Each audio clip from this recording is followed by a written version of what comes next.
2020년 12월 28일 월요일 큐티 방송입니다. 먼저 기도로 하나님께 나아가겠습니다. 하나님, 오늘도 말씀을 가까이 하게 하시니 감사를 드립니다.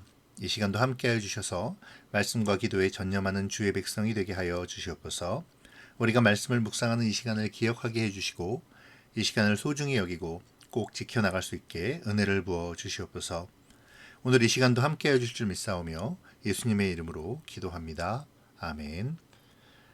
오늘 묵상할 말씀은 시편 12편 1절에서 8절까지의 말씀입니다.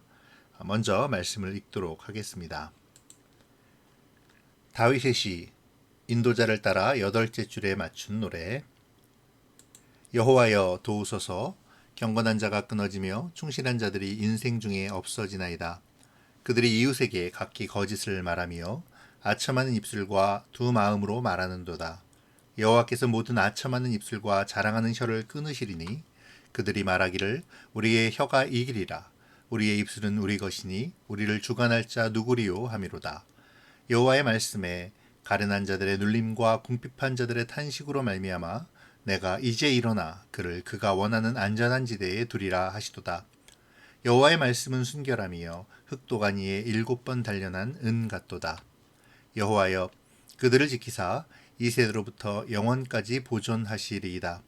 비열함이 인생 중에 높임을 받는 때에 악인들이 곳곳에서 날뛰도다. 아멘. 오늘은 먼저 본문의 표제어부터 좀 살펴보고 들어가야 될 것 같습니다. 오늘 본문의 표제어는 다윗의 시 인도자를 따라 여덟째 줄에 맞춘 노래인데요. 여기서 여덟째 줄에 맞춘이라는 말을 좀 설명해 드려야 할 것 같습니다. 이 말은 성경에 총 3번이 기록되었습니다. 시편 6편과 오늘 본문인 시편 12편, 그리고 역대상 15장 21절인데요. 역대상 15장 21절에서는 이 여덟째 줄을 여덟째 음으로 번역하고 있음을 발견할 수 있습니다. 이 여덟째 줄 혹은 여덟째 음은 8개 현을 가진 악기 중에 가장 낮은 소리를 또는 남성들이 부르는 저음, 곧 제8음이라고 알려져 있습니다. 본시는 애가 형식으로 쓰여진 다윗의 시로 경건한 자와 충실한 자가 점점 사라지고 반면에 속이는 자들은 늘어나고 있는 현실을 안타까워하면서 하나님께 호소하는 내용입니다. 이 호소가 낮은 음의 8번째 줄 혹은 8번째 음에 맞춰져서 더욱 애통하고 호소력 있게 들려졌을 것 같습니다. 여호와여 도우소서로 시작하는 이 시는 독자로 하여금 긴박감을 느끼게 하죠.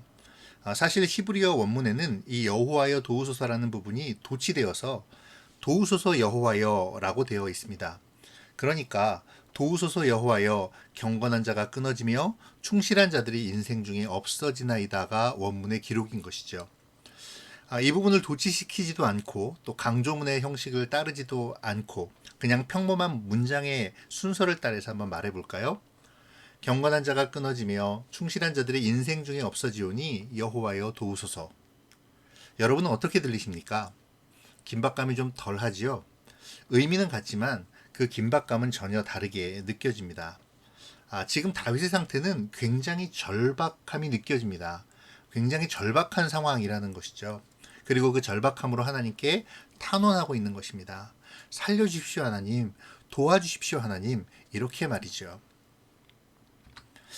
다윗이 이렇게 긴급하게 하나님의 도우심을 구하는 이유는 경건한 자와 충실한 자가 끊어지고 없어지기 때문입니다. 경건한 자와 충실한 자가 끊어졌다는 것이 어쩌면 사울이 다윗을 도왔다는 이유로 노베 제사장들과 가족을 죽인 것 때문인지 아니면 다윗이 그 시대의 악함을 탄식하는 것인지에 대한 부분은 잘 알 수 없지만 어쨌든 다윗이 그 시대의 악함을 안타까워하는 것만은 분명해 보입니다. 다윗은 경건한 자와 충실한 자가 끊어졌다라고 말하면서 곧바로 그들이 이웃에게 거짓을 말하며 두 마음을 가진다고 고발합니다. 여기서 그들은 누구일까요? 경건하고 충실한 자들을 끊고 없앤 사람들일까요? 아니면 충성되고 경건한 자들이 변질된 것이었을까요? 아마도 두 가지 모두일 것 같습니다. 왜냐하면 다윗은 거짓과 아첨과 두 마음으로 말하고 있는 대상을 이웃이라고 분명히 규정하고 있기 때문입니다. 이웃들이 거짓과 아첨과 겉과 속이 다른 두 마음을 품고 각기를 속이려 드는 시대. 다윗은 그러한 세태를 고발하면서 하나님의 적극적인 간섭과 도우심을 요청하고 있는 듯 보입니다. 그러한 의도를 우리는 3절에서 발견하게 되는데요. 여호와께서 모든 아첨하는 입술과 자랑하는 혀를 끊으시리니, 지난 토요일 시편 10편을 묵상하면서 그들이 욕심을 자랑한다라는 것의 의미를 잠깐 언급했었습니다. 욕심을 내세우면서 그 욕심을 채우려 가련한 자들을 억압하는 악인들의 모습을 보았죠. 오늘도 이와 같은 이야기가 나오네요. 자랑하는 혀가 바로 그것입니다.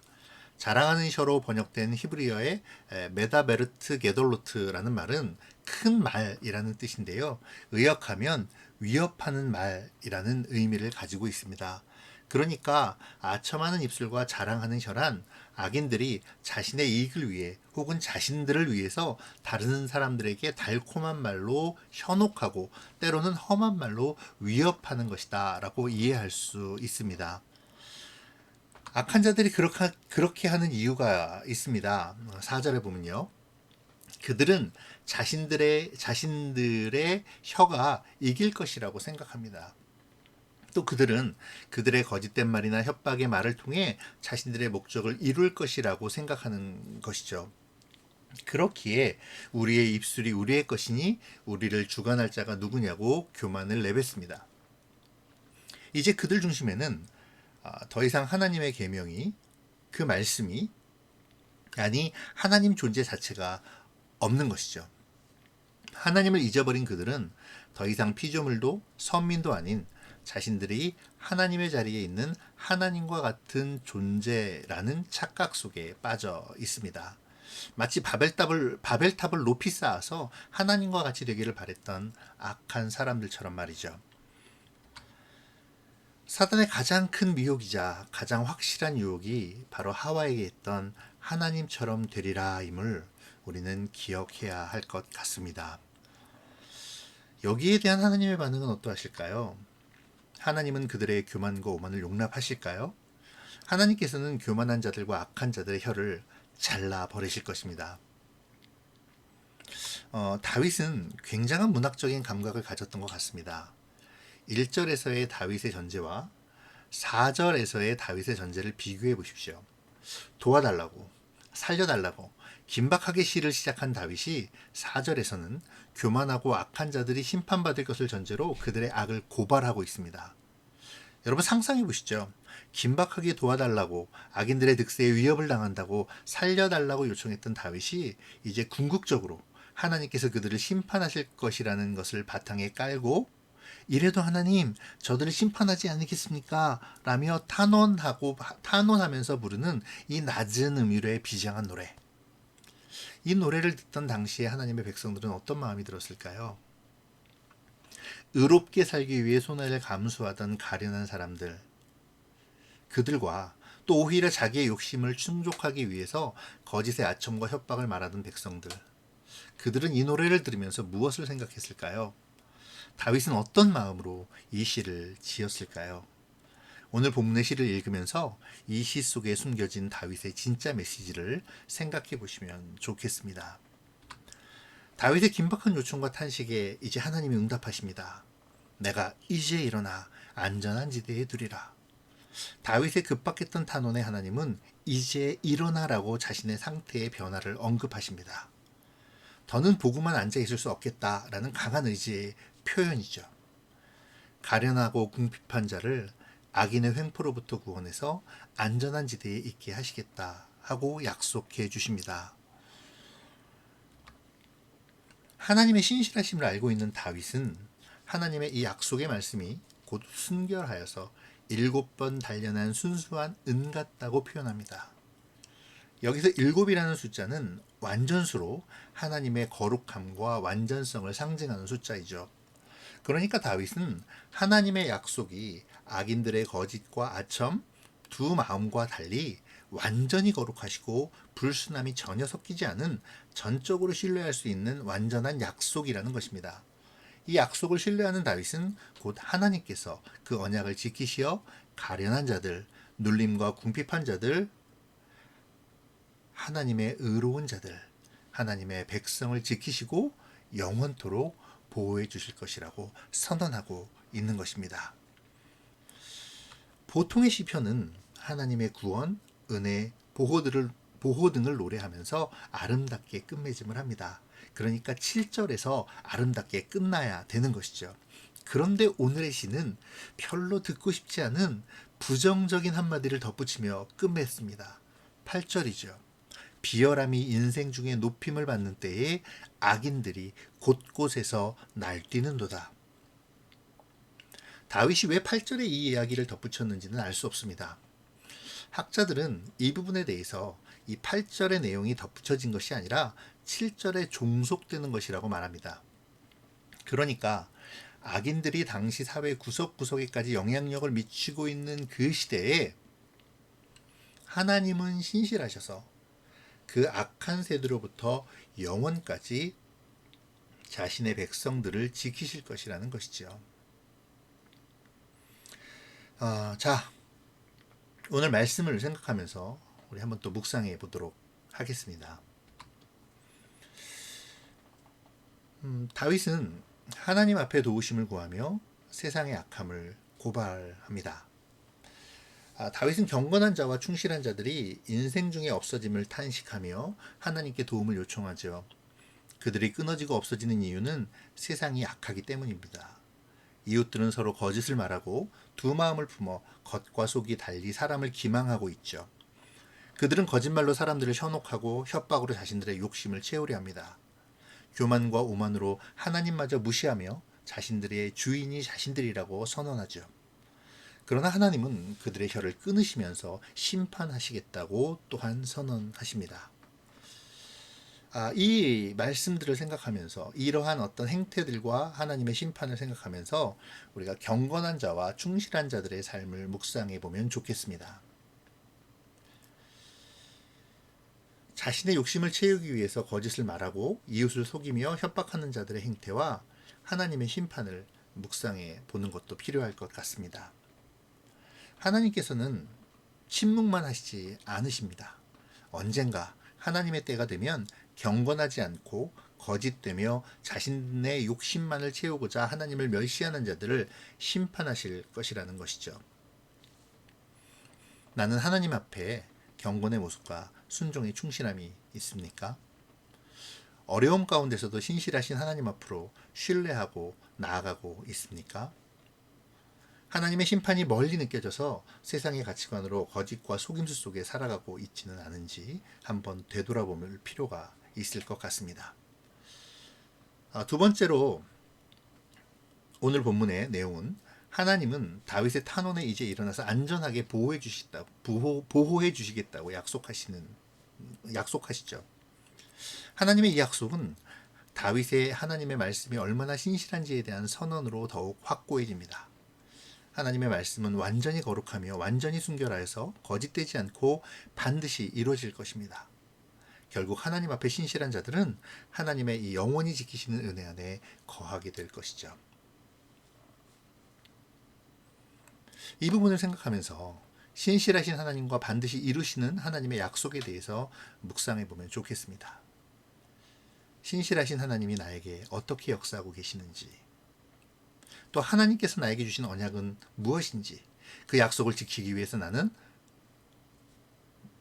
어떠한 삶을 살아가야 할 것인지에 대해서 생각해 보면 좋겠습니다. 또 현재의 어려움 가운데서 내 어떤 그 신실한 믿음을 지켜 나감으로 말미암아 당하는 그 어려움 가운데서 하나님의 약속이 나에게 반드시 이루어질 것을 나는 신뢰하면서 그 믿음의 길을 걸어가고 있는지 돌아볼 필요도 있겠지요.